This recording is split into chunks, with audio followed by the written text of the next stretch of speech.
Ayun guys. Ayun guys. Ayun guys. Ano katatapos lang naman nagbayad ng utang. Pero babalik pa kami kasi nga kulang lang 100 dito. At saka yung bote. Hindi namin nasa ulit.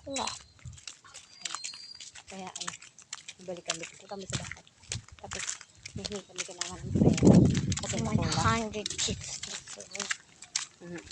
Kami yung mga mahihilig mo sa tindahan.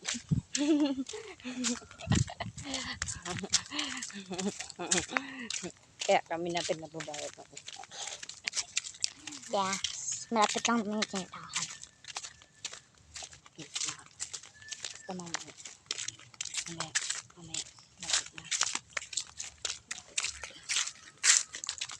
Dito na kami sa bahay. Kinat namin kasi may tao. Kinat namin kasi may tao.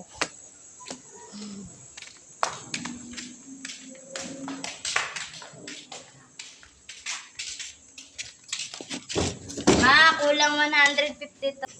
Pabalik na kami sa tindahan.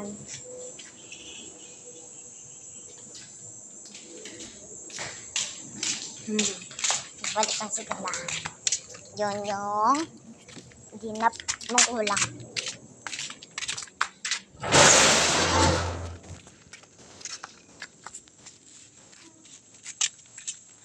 Ayan. Ano? Nakahingi na kami. Ayun bote. Magbabayad ulit kami.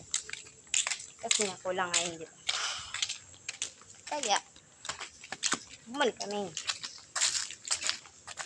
At kukunin namin yung papel ko ano yung mga inutang. Tignan natin. Date na lang namin kayo. Ito yung mga utang. Yan, utang. Dami utang. Utang. Puro utang. Yan o, yan o. Yan. Yan. Yan ang lahat. Ang total ng mga inutang namin.